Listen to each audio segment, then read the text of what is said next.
Welcome, welcome. Today, I have got a treat for you. I am sharing with you an interview that I recorded earlier this year for this year's Stepmom Summit. And I've got two pretty amazing women with me.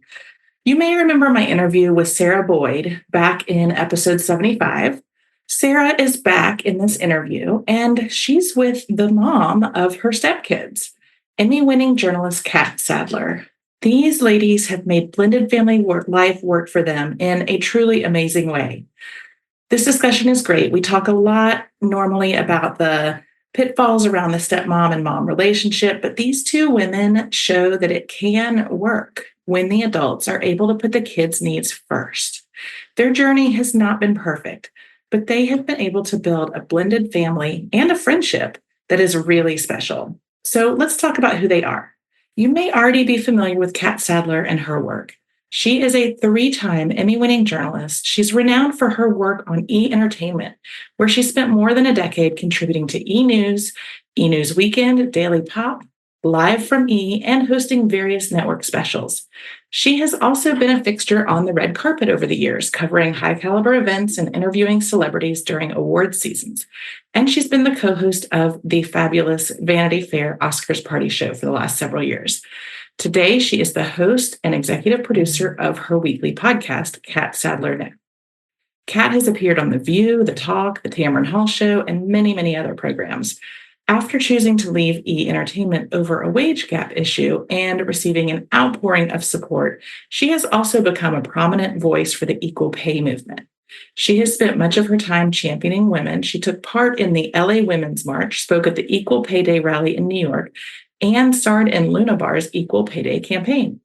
She also starred in the secret deodorant I'd Rather Get Paid initiative, and in 2021, she was featured with a diverse group of women in Somersault swimwear campaign celebrating an eclectic group of confident and successful women who love their bodies in all forms at any age. Amazing. And in case you don't remember her from the last time she was here, Sarah's a badass boss too. She is co-CEO of the digital department, which represents the most sought-after celebrity influencers. Her current and past clients roster includes Alessandra Ambrosio, Jamie Chung, Olivia Culpo, Julianne Hough, Lauren Bushnell-Lane, Jana Kramer, and many, many more, who look to Sarah to help them capitalize on their influential status in the entertainment industry to make their mark in the influencer world. Sarah has secured partnerships with prestigious brands like Citi, Topshop, Barney's New York, and many more, and she has been featured in Marie Claire, People Style Watch, Fox News, E! Entertainment, LA Business Journal, just to name a few. She was also named a female founder to watch by Forbes and is a Forbes fashion and beauty contributor. Y'all, I'm really excited to share this interview with you. I had so much fun with these ladies, so let's dive in.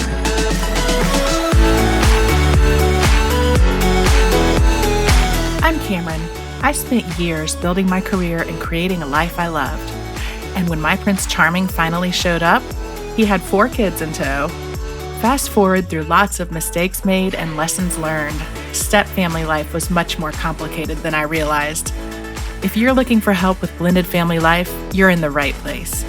Welcome to the Stepmom Diaries, where we keep it real as we dish about all the things. This is your weekly dose of blended family inspiration and encouragement. You're not the wicked stepmother, so let me help you find your fairy tale ending. Come on, let's do this.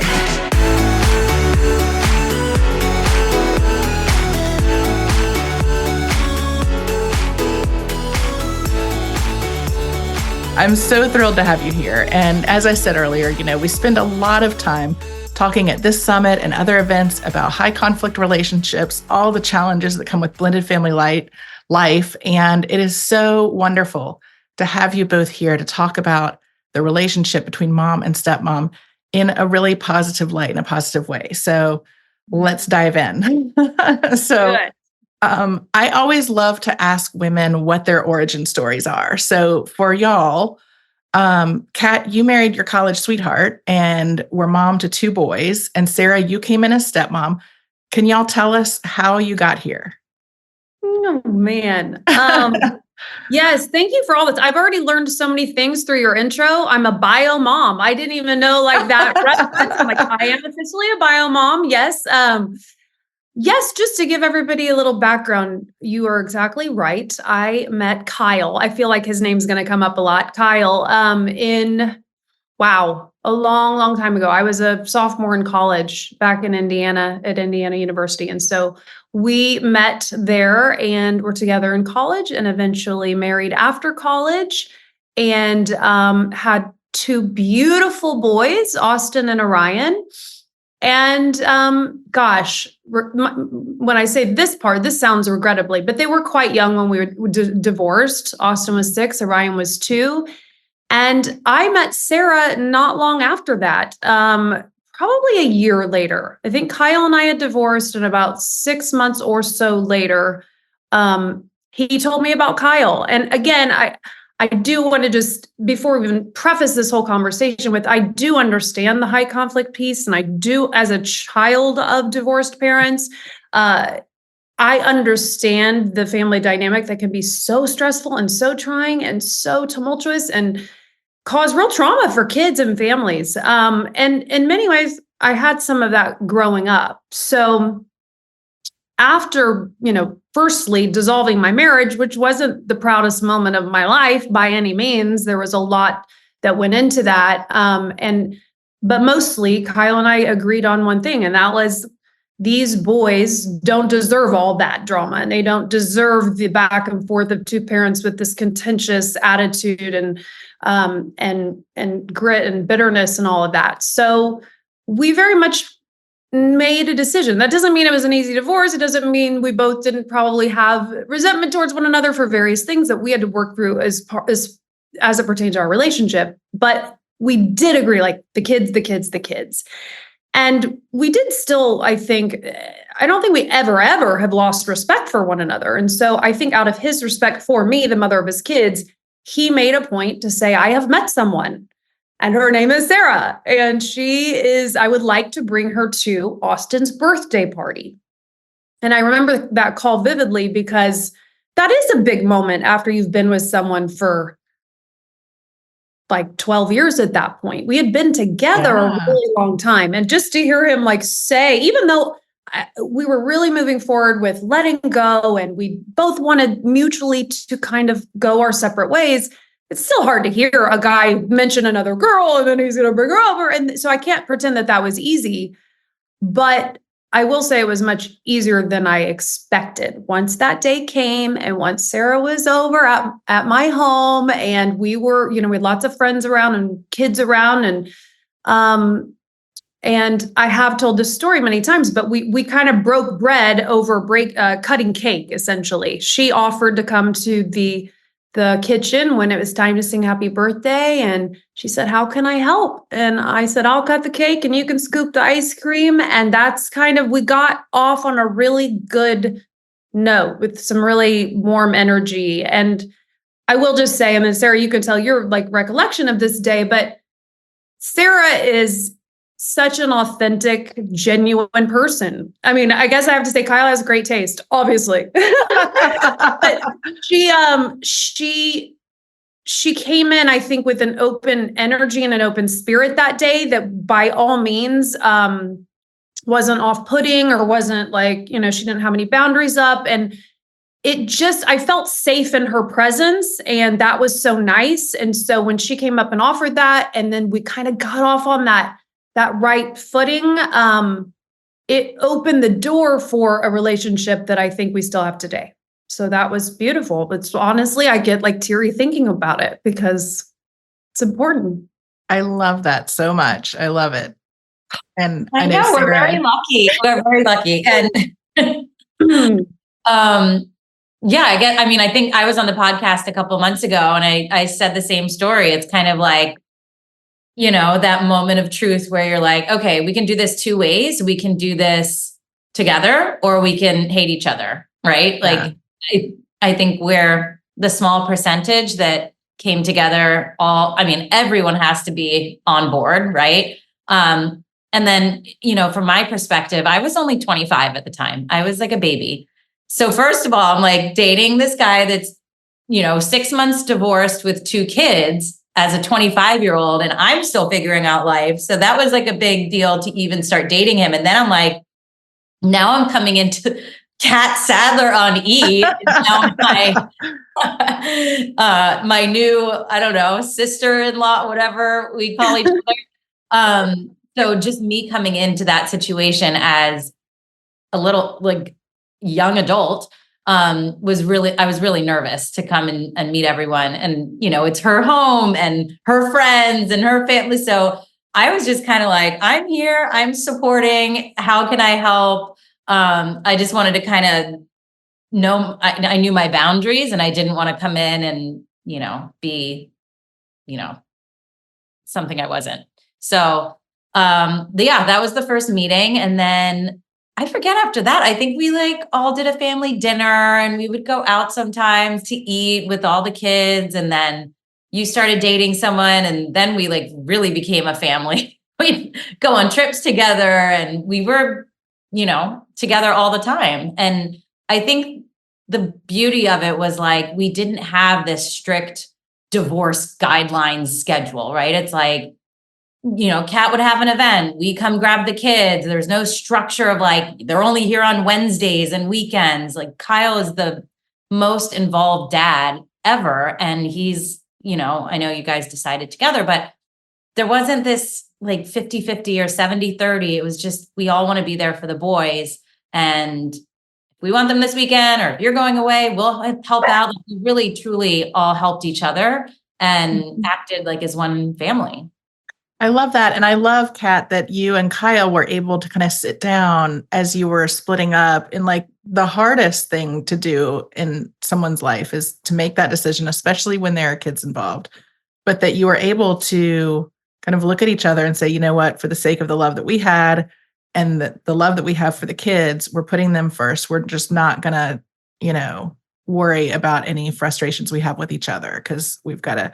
And that, I think it sounds like, enabled you to go in so openly to meeting Sarah, and that y'all were both able to approach it in a less scary way than I think it could have been, and has and is for a lot of stepmoms out there, and bio moms.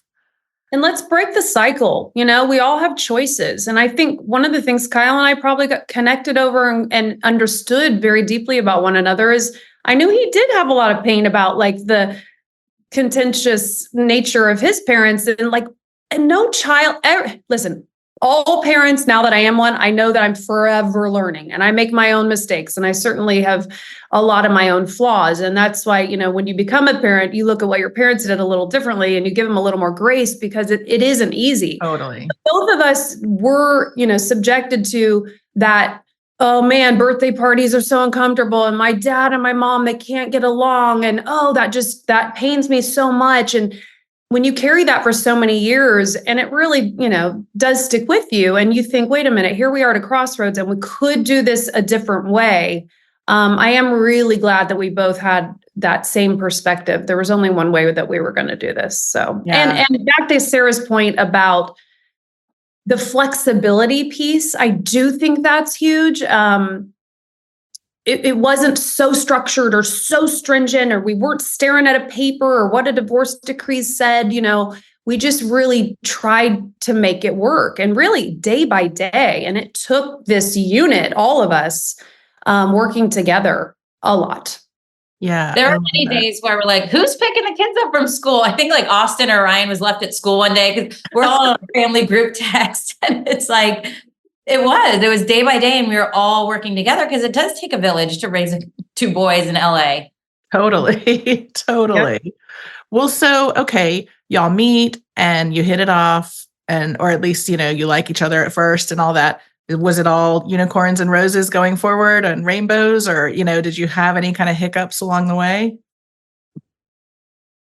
We've been asked this before, and maybe Sarah, she is younger, so maybe she has a better memory. My memory is not the best today, but I can't think of a single crisis, event, fight, never. We just haven't had that. Now, I will say, and Sarah also touched on this, Kyle he deserves awards. He is a wonderful father. Honestly, I say it all the time to my current partner. I'm just oh God, I hit the jackpot. Kyle is such an involved dad. He's such a loving father. He cares so, so deeply. So his role as a parent over there at their household, when my kids would go over there, it wasn't like I had this inattentive dad who worked 12-hour days, who was never around, and suddenly my kids were being raised by a woman I didn't know. So I was so fortunate that he has such a strong sense of self and what he wants and how involved he is as a dad, that I was fortunate again, and that, I felt like Sarah was this bonus. She was this additive to support him in what he was doing. And I never ever felt like she was in there taking over or changing the way the values we believed in for our children. She was never inserting herself like that. So it never felt like a threat. It always felt to me like a wonderful additional supporter of the family. So, okay, let's unpack that just a little bit. I love that answer. So thinking of Sarah potentially, as a threat, were you worried about that with like the thought of Kyle, who he might meet, and like before you met Sarah, like, were you worried about, who might come into his life and the boy's life? Well, two things come to mind. Number one, maybe I should have been. I have one of these muscles. Anybody who knows me, I'm probably annoyingly the eternal optimist. And I don't like it's all like fixed mindset, growth mindset. I like to believe in the best in people. I like to believe that someone who I still love deeply and had 12 years with and had 2 children with isn't going to go off and pick like this terribly bad seed or this horrible woman. Like Kyle isn't that guy. I just knew that he had a great moral compass. Mm-hmm. Now, that doesn't mean I was going to love whoever he picked. I'll tell you what my bigger fear was, and similar to me, we'd been together since we were so young. I got divorced in my early 30s, and I was out who's my next? I was out dating. I was meeting a lot of different guys, and I've been with someone for so long. And so my earliest fear was, I just didn't want him to have too many girlfriends, or too much dating, or like my kids to see like a new chick every month. And it is different for guys, right? Like maybe she could have been 22. Sarah was young. So I think I had some more of that going on. But never like fear that he would marry a woman that was going to be the demise of our whole everything, Kyle's just not that guy. Yeah. So, okay, Sarah, similar question for you. Like what, did you have any kind of preconceived notions, or were you worried about it, that first party when you're going to meet Kat? I mean, you'd heard about her from Kyle and from the boys, but like what worried you about, the potential situation, right? Yeah. I mean, again, I was like really young, and this was we were 6 months in. So in my mind, I did not see myself at 25 being, a stepmom to 2 kids and walking into this situation. So, I did my Googling. I knew who Kat was. I'm like, okay, what am I walking into here?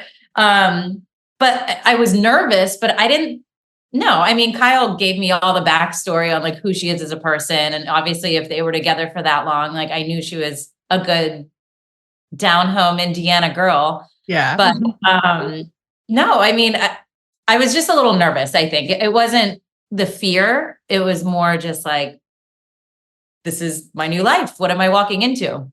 It's scary, right? I mean, I think every stepmom watching this is going, oh yeah, I remember that feeling, And it was great. She was so welcoming. And I mean, we've spent every holiday together until we moved to Florida. I mean, it's just been, I feel like I gained a family. I gained a sister. It's just been so nice to bring all of our families together. I mean, Kyle and her ex would get annoyed. They're like, is this like Sarah and Kat hanging out? Like, are we here? Hello? Like Kat and I actually work together too. So we manage her at the digital department. She's hosted almost all of my Simply events. We've traveled the world together. It just, I feel like I got a bonus too, because you never know. I never worry about y'all like teaming up. Who knows? Maybe.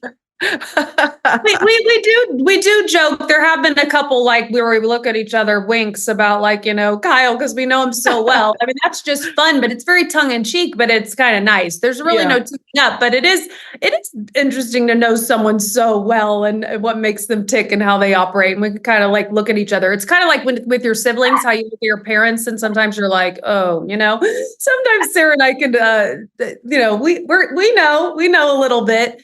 But listen, and I would say the other point, because I know it sounds like this dream situation, but I think what is allowed, another piece that is allowed for all these dynamics to work so well over the years is the communication piece, because that is, all lines of communication are pretty darn open. And, it started with the day Kyle said, could you imagine if he just showed up at my house with some girl? I mean, and that wouldn't have been Sarah's fault. I would have just been caught off guard. I would have been upset. I would have been like not prepared mentally for that, emotionally for that. So like, if we could get, partners and bio moms and stepmoms and dads and who all the moving parts of blended families to just really like work on that communication, I think that's a big piece to the overall success of things.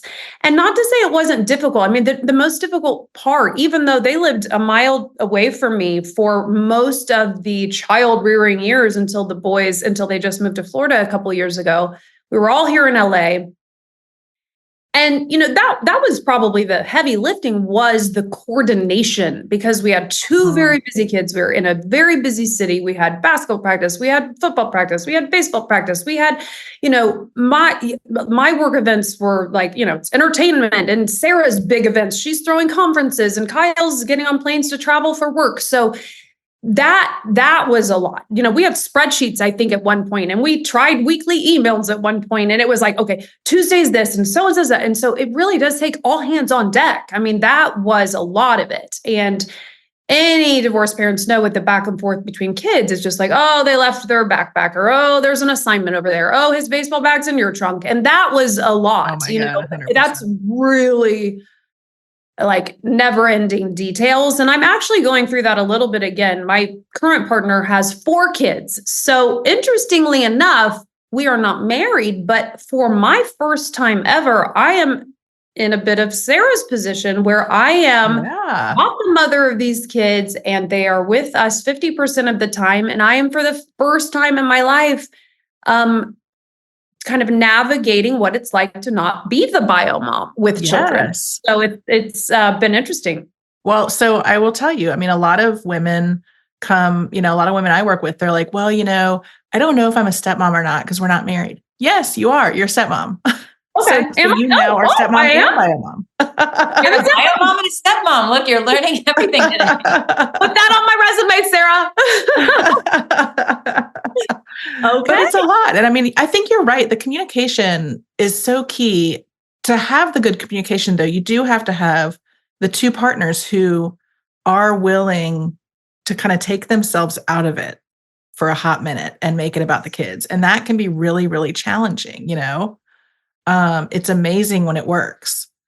So you guys have this awesome, relationship and situation. And we see, and Kat, I know where you are, you do especially too. We see so many Hollywood celebrity couples, Jennifer and J-Lo and Ben, and, Chris and Gwyneth and Dakota, and, all of these couples. And you see in the Kardashians, like every one of them, you see them in the press or on page 6, and they're talking about how they, all get along so copacetically. And I think for the very first time a couple of weeks ago, I saw Gwyneth made a comment about how tough it had been as a stepmom for her first few years, that it had been really difficult.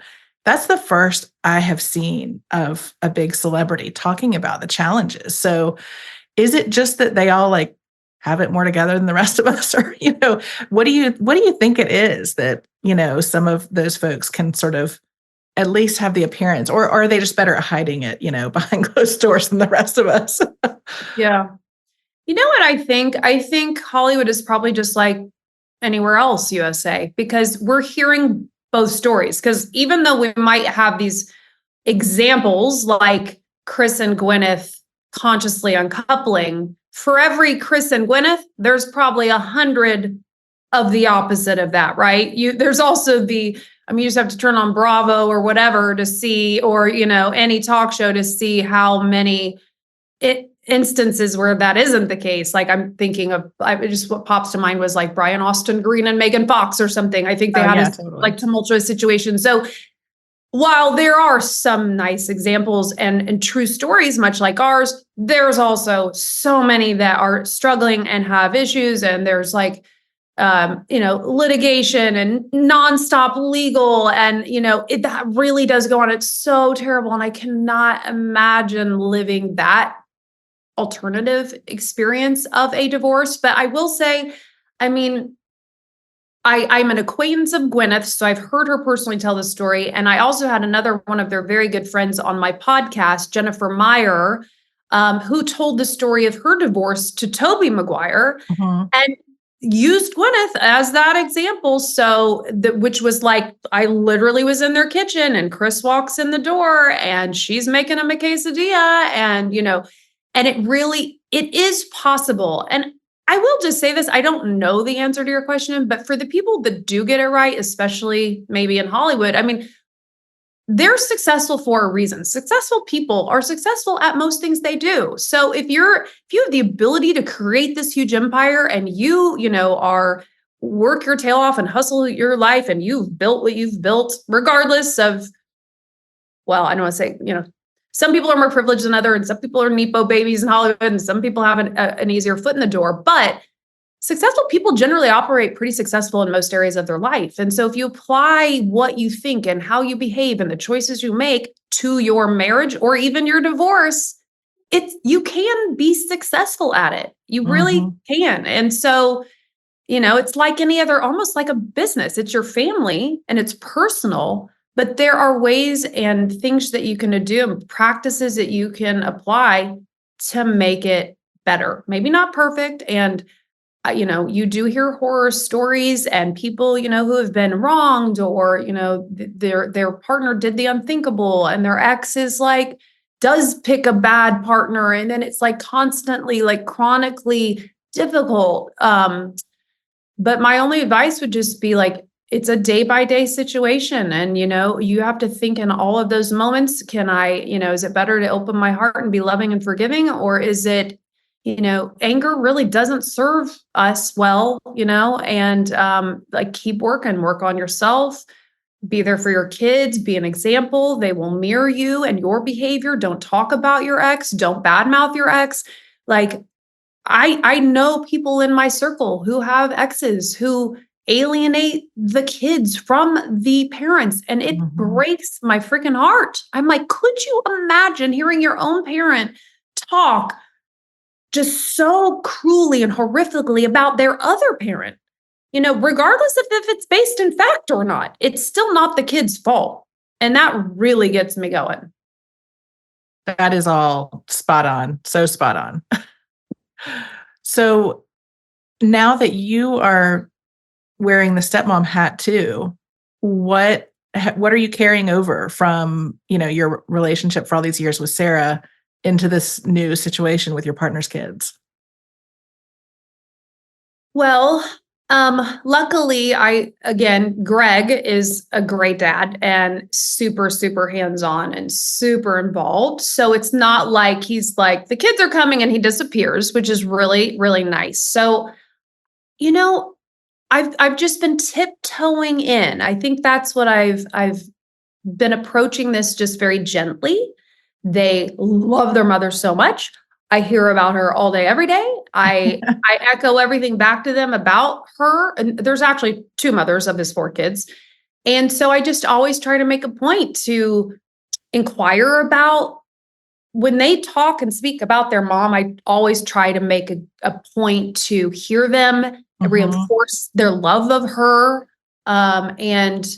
And just, I'm kind of more in that friend state, they're the ages of 7 to 17 now. So they're out of those diapers and like, basic need stages. They're all little functioning humans. Yeah. And so, but they're teens. That's different too. I know the one is a teen, but he's 17 going on 35. So, I'm not even joking. He is very independent. And so I just, that doesn't mean I haven't had to use my voice to, I wouldn't even call it disciplining, but we do have house rules and we do have like certain order here. And, if I have to remind said child about their shoes and their backpack 50 million times, I know how to pull them to side and look in their eyes and get them to repeat to me what needs to be done.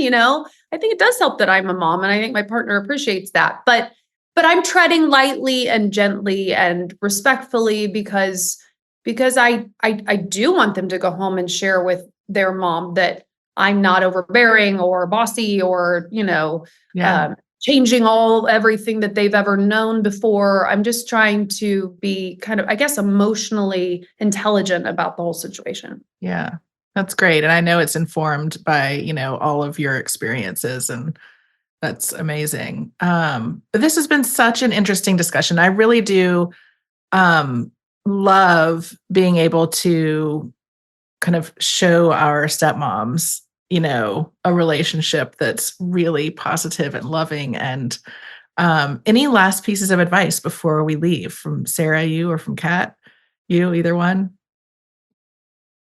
You have more stepmom experience than I do, Sarah. No, that was good. I mean, everything you're saying, I'm like nodding, because when I first became a stepmom, I'm like, I don't want to be the evil stepmom. I never want to hear them say the words, "You're not my mom, get out of here."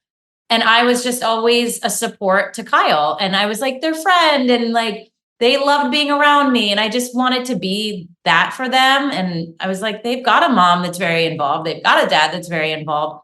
I just want to be here to support and love and, be a part of the family. And that was when they were 2 and 6. And now they're 19 and 23. They're like grown men, double my size. And it's just crazy to look back. It's been 16 years? They genuinely love you, Sarah. Like I've never heard them say a single derogatory thing about you ever. Oh, it's the truth. I'm never, not a single thing. It's true. Whatever, because I'm not there all the time. We do take these vacations and we are good friends and we do work together, but I'm not in their day to day. And I just know that they adore her. In fact, I think they prefer the 2 of them than just their dad. Like, Sarah's there. She's got our back. Well, I try to support, because Kyle can be a little much sometimes with the discipline and all that, he's like definitely a certain type of personality, and I can kind of like soften him. Yeah. Loosen the mood a little. I can be like the yin and yang. So it's been a fun ride, and it's just been getting more exciting. Soon we'll be grandparents, hopefully. Oh, no one's having a baby, but okay, we're not breaking news here. It won't be long. It won't be long. Oh my gosh. But yeah, I mean, in terms of advice to step parents, I would say, like, you have to find the right partner that is accepting of all of this, right? And lead with an open heart. And you don't, I think that's all you can do is, if there's one bad egg in the mix, whether it's the ex or the new boyfriend or whoever it is, it's going to be really hard to make it work. So that person might need some therapy, group therapy. I don't know, but it's beautiful when it does work. We are big fans of therapy in my house. I know that. Fans of therapy, even when it is working. Absolutely. Yeah. Absolutely. Well, thank you both so much. This is amazing. Really appreciate it. And for our attendees, I hope you enjoyed spending time with CATT and Sarah today.